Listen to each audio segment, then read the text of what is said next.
নমস্কার। পুতুল পুরাণে আপনাদের সবাইকে স্বাগত জানাই। আজ এই পর্বে আরও একটি ঐতিহাসিক এবং ভীষণ ইন্টারেস্টিং ঘটনা বলবো। আপনারা শুনছেন পুতুল পুরাণে বিভিন্ন ঐতিহাসিক ঘটনা, না জানা তথ্য তুলে ধরছি, অল্পশ্রুত তথ্য জানাচ্ছি। আশা করি আপনাদের ভালো লাগছে। ভালো লাগলে অবশ্যই লাইক, শেয়ার, সাবস্ক্রাইব করবেন, অন্যদের শোনার সুযোগ করে দেবেন। হ্যাঁ, এবার সরাসরি ঢুকে পড়ি সেই ঘটনায়। পঞ্চদশ লুই নামটার সঙ্গে কেমন একটা অদ্ভুত ব্যাপার জড়িয়ে আছে, এবং আরো ইন্টারেস্টিং ব্যাপার সেটা হলো পঞ্চদশ লুইয়ের প্রেমিকা ও একটি বাঙালি ছেলে। এই যদি শিরোনাম হয় এই ঘটনার, মনের মধ্যে কিরকম তোলপাড় হতে থাকে। কোথায় পঞ্চদশ লুই, সেখানে একটি বাঙালি ছেলে কিভাবে জড়িয়ে পড়ল, সেই ঘটনা আজ শোনাব। ঘটনাটি 18 শতকের। পঞ্চদশ লুই তখন ফ্রান্সের রাজা। ইতিহাসের পাতা থেকেই আমরা এইসব জানতে পারি, আপনাদের শোনাই, আপনারাও পড়েন, জানেন। তবুও ইন্টারেস্টিং বলে আমার মনে হয়, তাই এই পুতুল পুরাণে এই সমস্ত ঘটনার কথা বলতে থাকি। তা সে সময় ফ্রান্সে অরাজক অবস্থা চলছে। প্রজাদের ঘরে ঘরে তখন তীব্র হাহাকার। রাজা এদিকে শুধুই আমোদ প্রমোদে মেতে রয়েছেন। পঞ্চদশ লুইয়ের প্রধান রক্ষিতা ছিলেন মাদাম দুবারি, এক কাউন্টের গিন্নি, অসাধারণ সুন্দরী এবং অবশ্যই বুদ্ধিমতী। তা রাজকীয় এক পার্টিতে মহিলাকে দেখে রাজা তার প্রেমে পাগল হয়ে যান। অল্প কিছুদিনের মধ্যেই উদ্দাম প্রেম পর্ব চলতে থাকে। তারপর সেই সূত্র ধরেই মাদাম কিন্তু স্বামীকে ছেড়ে রাজবাড়ির এক মহলে এসে বাসা বাঁধেন। রাজা নিত্য তাকে মহার্ঘ ভেট পাঠাতেন। তার ড্রেসিং টেবিল বানানো হয়েছিল 9 মণ ওজনের সোনার তাল দিয়ে।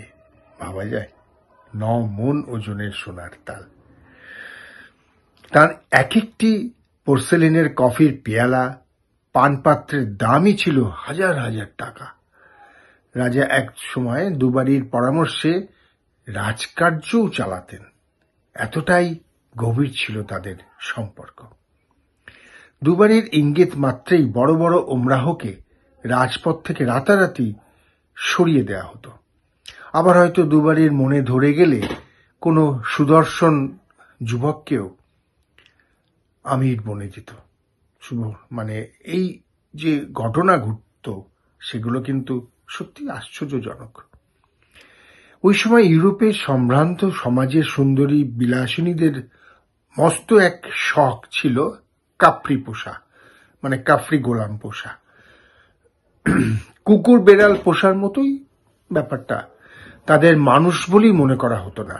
তাদের উপর অত্যাচার চলত। তাদের সামনেই নগ্ন হয়ে পোশাক বদলাতেন তারা। নেপোলিয়নের বোন পলিন, যিনি এক সেক্স ম্যানিয়াক হিসেবে অনেক রসালো কেচ্ছারি জন্ম দিয়েছেন, স্পষ্টতই বলেছিলেন, ওদের সামনে আবার লজ্জা কিসের, ওরা কি মানুষ নাকি। পলিনের মতো কোনো কোনো মণিবান আবার ওইসব গোলামদের নিয়ে বিকৃত যৌনাচারেও লিপ্ত হতেন। যাই হোক, সেই দুবারির একসময় শখ হয়েছিল এক বালক গোলাম পোষার।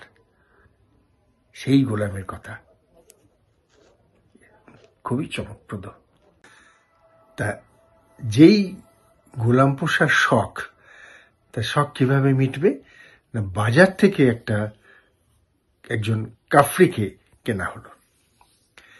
এখন পছন্দ করে গোলামটিকে কিনে আনা হলো বটে, কিন্তু সে আসলে কাফরি নয়, সেটাই হলো একটি বাঙালি ছেলে। তার গায়ের রং কাফরিদের মতো অতটাও কালো নয়, একটু কম কালো। কাফরিদের তুলনায় একটু কম কালো তার গায়ের রং। তার সম্পর্কে ফরাসি ঐতিহাসিকরা জানিয়েছেন নেটিভ অফ বেঙ্গল।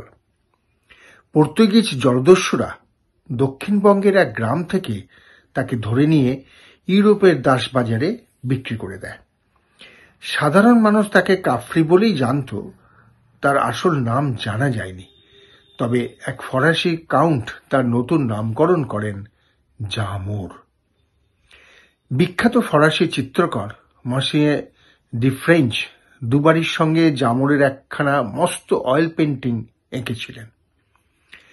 তাতে দেখা যাচ্ছে যে দুবারির হাতে কফির পেয়ালা, দৃশ্যটা চিন্তা করুন, দুবারির হাতে কফির পেয়ালা, তিনি কফি পান করছেন, আর বালক জামোর ঠিক প্রিয় কুকুরের মতোই দুবারির মুখের ওপর অনুগত দৃষ্টি মেলে ট্রে হাতে পাশে রয়েছেন।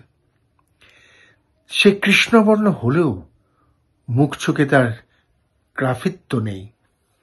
জামোর অল্প কিছুদিনের মধ্যেই বেশ ভীষণভাবে দুবারির চোখের মণি হয়ে উঠেছিল। তার জন্য খাঁটি সোনার কাজ করা পোশাক আশাক, রাজকীয় খানাপিনা সবকিছুরই ব্যবস্থা করা হয়েছিল। রাজপ্রাসাদের সর্বত্রই জামোরের অবাধ বিচরণ। আমির ওমরাহরাও সবসময় জামেরকে তোয়াজ করে চলত, দুবারির নেক নজরে পড়ার উদ্দেশ্যে।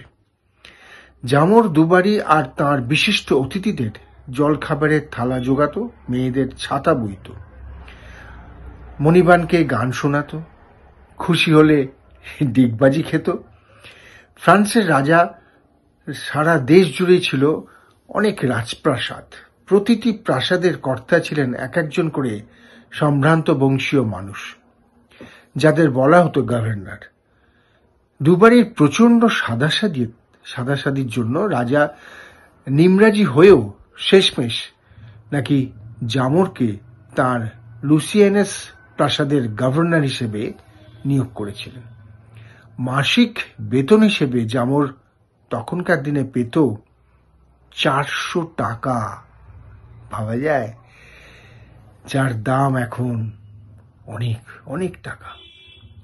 তবে ফরাসি লেখক গনকোটের লেখায় জানা যায়, জামোর দুবারির যতই প্রিয় হোক না কেন, তাকে মাদাম দেখতেন ছোটখাটো আমুদে এক দুপে জন্তুর মতোই, ভাবুন। এবং বিশিষ্ট অতিথিদের কাছে তাকে সেই রকম ভাবেই তাকে হাজির করা হতো এবং তাকে সেইভাবেই তার পরিচয় দেওয়া হতো। ওদেশে থাকতে থাকতে জামোর অল্প বিস্তর ফরাসি ভাষা শিখে ফেলেছিল। নিশ্চয়ই তার সম্পর্কে যে তার মণিবানের যে কথাবার্তা সে বুঝতে পারত।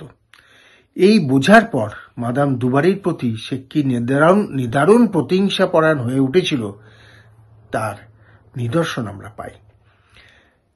তার ফলেই বছর 20 পরে পঞ্চদশ লুই যখন মারা যান, সিংহাসনে ষোড়শ লুই তার আমলেই যখন বিখ্যাত ফরাসি বিপ্লব অনুষ্ঠিত হল, জামোর তখন সশস্ত্র বিদ্রোহী প্রজাদের দলে যোগ দিয়েছিল আর মাদাম দুবারির বিরুদ্ধে গণ আন্দোলনে যোগ দিয়ে আদালতে সাক্ষীর কাঠগড়াতেও গিয়ে দাঁড়িয়েছিল, প্রতিশোধ স্পৃহার জন্যই। কেমন লাগলো এই পঞ্চদশ লুইয়ের প্রেমিকা এবং একটি বাঙালি যুবক? শুনতে থাকুন, সঙ্গে রাখুন পুতুল পুরাণ।